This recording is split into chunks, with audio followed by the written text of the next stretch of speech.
I know, but I can never match your name or face. My fault, I didn't notice it was out of place. You painted fairy tales on the wall, calling to the better of the halves of me. show me just a little bit of honesty. I'd hope I got a heart that I can salvage, but it's getting harder now to recall. I know well, but let our boat dry. You could have anything you wanted it all for your fool's gold. And I know well why deaf and half blind. You could get anything you wanted, yeah, I would have handed it all over, falling for you. Only the fall for you, for you.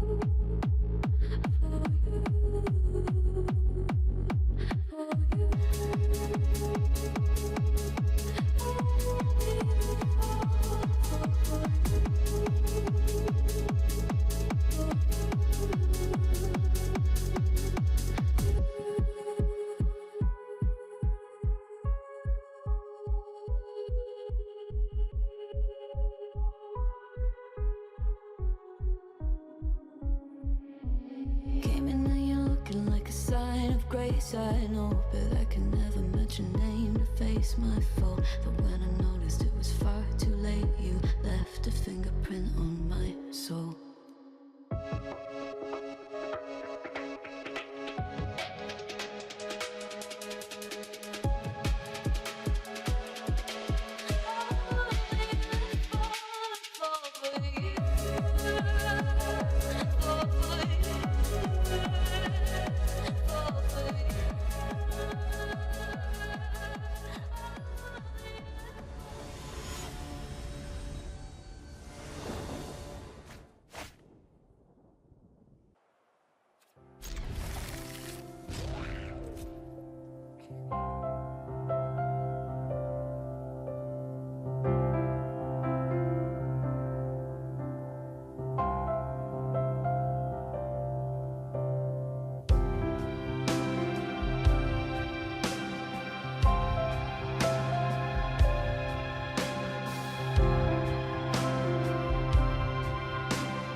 Hello and welcome to day 2 coverage of the Qualifier weekend here. Get in yesterday kind of barely because I had like 2 hours and 20 minutes to go for a 5-1 and then I had to go to work. And then when I was coming back, I had like I think 28 minutes, something like that, and barely squeezed in 2 more matches. So yeah, here we are, first one. That's a pretty decent hand.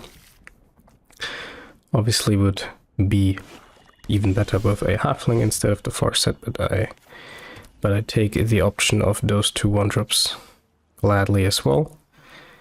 Initially wanting to go for Scrolf, and then I'm thinking over the potential outcomes and what is actually better. Like, there's always this like intuitive first idea, which ends up being mostly the best one. If you have, I don't know the English word, entsprechend experience. Also in like other games like chess, this is I think common. But yeah, the first idea was Scrolf, and I was then thinking it through and then going for Scrolf actually. But I took the Mary. Okay, so Halfling is a pretty good draw. I was also thinking about what happens if I draw something like Halfling, funnily. So this was not a surprise that much, and now it's pretty convenient to set up the Crucius over going far side and removal. I do want to use the removal. I was also thinking of waiting for it for like a bigger threat, but both gigs as a punish to draw a card right away, and another hand disruption spell could punish me not going for the removal here. So this is definitely one of the 2 things I want to be doing, and then I do want to set up my Crucius over going for far side, which is also something good to do also in the context of casting Crucius, because it obviously is able to find at least one of the 2 colors for Crucius to be able to be cast in a Legends land, black or red mana. And yeah, I was also thinking about Mary, going for Mary there turn 2, but yeah, didn't do that because of what I just said. Going for Crucius here. Obviously that makes sense. Crucius also able to just replace the given Juggernaut. So it's a pretty no-brainer target if this is the only card of that kind in the opposing hand, if you use a card like Peddler. And here I don't really have a lot of options. It's either far side hope to hit something good or to just play Juggernaut when it's good, and I think it doesn't get a whole lot better than putting it onto the board on turn 3, the Juggernaut, so trying to get value out of it while I can. Probably would be a little bit better to go for far side here, because I don't have I have a second legend as of right now that can attack profitably with Mary. And obviously Farsight might just be the better card here overall, given the opponent's board that can just trade for the Mary as easily as with a card like Peddler that already has done its thing, kind of. Now I have not a good draw again. I have the option to trade Juggernaut, probably trade Juggernaut with a Simulator, or to give it protection from black and then attack with it. And then also the question is whether I want to pay life or not, so I have to like kind of evaluate the board and a like damage aspect too, like is it worth and also what do I want to play. Like I also probably want to keep a card in hand for my Rummagers or Looters in Inti, Crucius and Frodo. So I probably at least want to keep 1 card in hand, and then might as well just not pay the life with Scrolf, if I'm using Scrolf, which I decide to end up going for, or ending up or whatever. You have to go for black.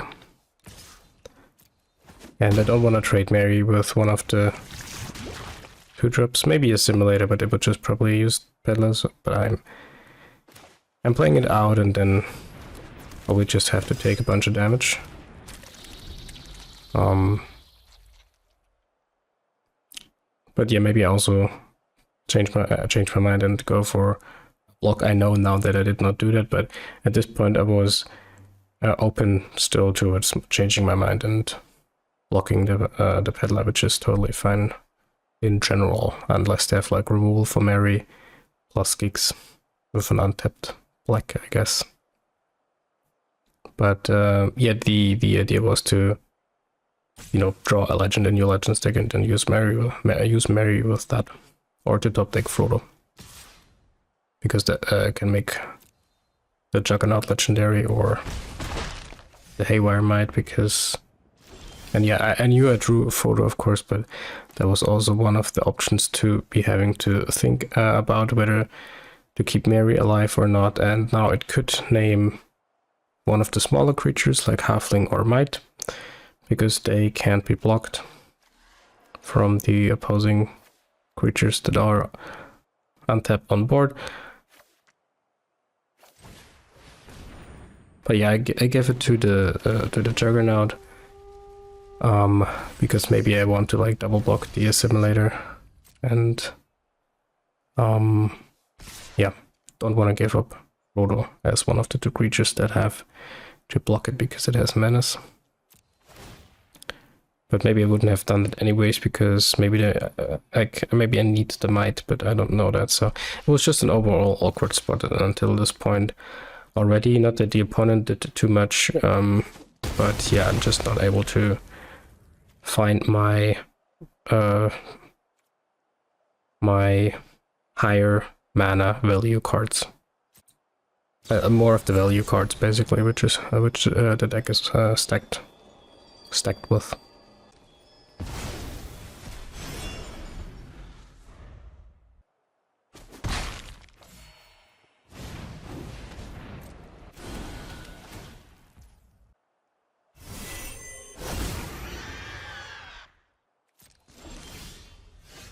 Alright, so I can at least deploy a second Scroll now. Obviously finding another land is not nice. Second Scroll both allows me to hold, both allows me to put Frodo on stage 2 to loot. I was then thinking afterwards maybe to not have played out the land initially here before attacking, because maybe I want to loot it away, but I still have this Halfling in hand to loot it away, and I really do want to hold up the 4th land to have protection with Plaza up, at least until the Scroll is active, until next turn. And it did hit another land, which, you know, it's kind of a theme in this run. Let's say that little spoiler, I guess. 22 land deck, by the way. Looking at the second little pick and bet that are getting backed up big time here by Giggs, the Yawgmoth Praetor now.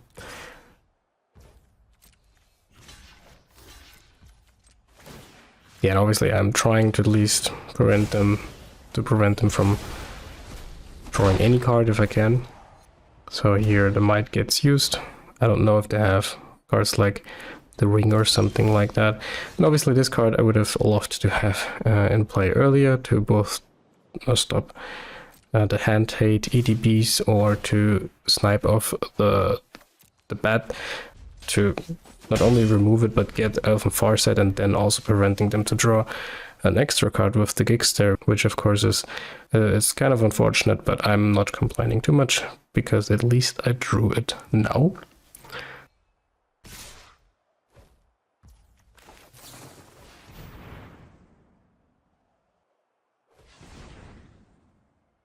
And now they might have, might have reprieve, but you can just play it again because we have both Skrelv and Frodo providing white with the Plaza. So they could have had a second one, but that's not too likely. So it resolved here, is also protected from the Thrall. I have the option to let them draw an extra card, or to just try to top deck something. Especially with Elven Farsight, this is less randomized, I guess, to top deck something to just get onto the board faster that they can, you know, find the right answers for it, which obviously is more likely if they get to draw cards. So that was the reason behind me blocking the Halfling. I just want to slow them down as much as possible to just try to get there with tempo or something like that. And here's also Radix, so this is not looking good here. This Farset has to put in some work now. Looking at the opponent's cards for potentially next game. That's a pretty good card. Can't quite use it with the current board though. In regards to both Gix and Radic. So I'm gonna have a look, and these are pretty good cards. This is what I've been waiting for a couple of turns now, essentially. And I guess what I would have already had if the bat wouldn't have gotten the Farset earlier. And I know now what is best to do. I had to think it through though, of course, for a couple seconds. So you just basically put Arven and land on top. As I do here, pick up the Arven with the Farset and then leave land on top so that you have 4 mana. I mean, I'm aware of that by now, I'm sure, but I'm still having to like confirm that and make sure to not miss anything and just think through it twice or even 3 times in an event like this. I think that makes sense, and this is what I'm going to do now. But I would have the green land with the Plaza again because Frodo is green too. Then just draw into the Plaza and use Animist Might with the Plaza. And then I also decide to get in with Thrall because every single point of damage can matter, and I'm most likely not blocking with it. And then I probably cannot afford to wait for Arven activation and maybe snipe off like a Gix and then later gain some life with the Animist Might, because I have to both stop their value engines as soon as possible, otherwise they create more value and they wouldn't have the mana for casting Joda next turn plus Animist Might anyways.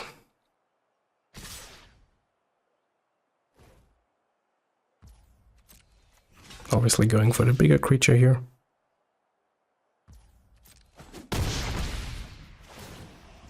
Let's draw a card. Who's alive?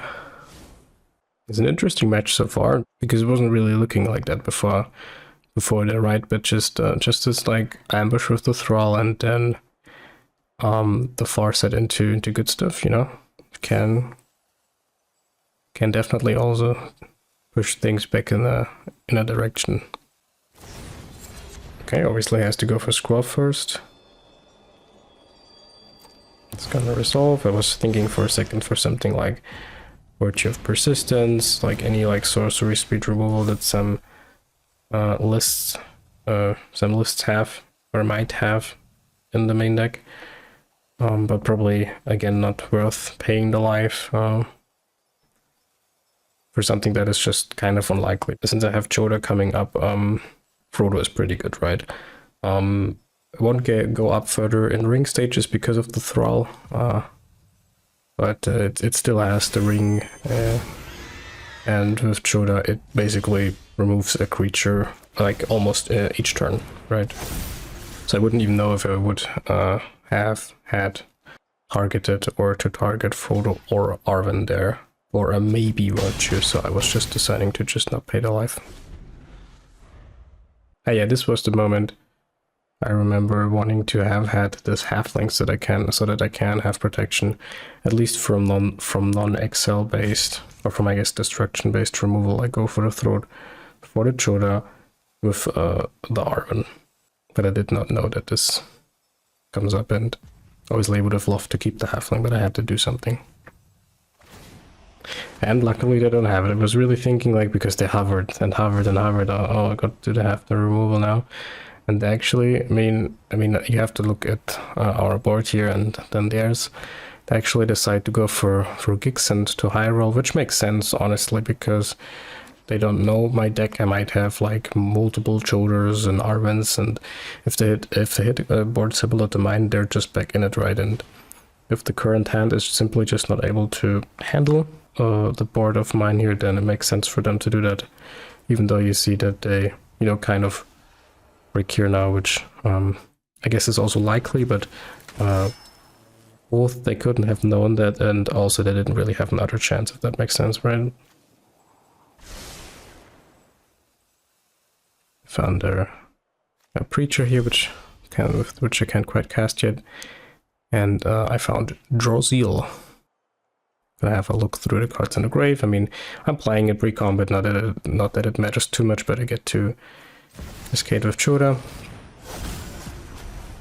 Get to find a second photo here. Which I cast these legends that I have already in play with Choda because I want to thin the deck from them, right? Because I don't want to draw them when I have them already in play. But yeah, now the board is buffed. A little bit more even. And yeah, I have Arven up, I have Haywire Mat up, but it does not really matter here. But yeah, I got a pretty exciting turn of events there.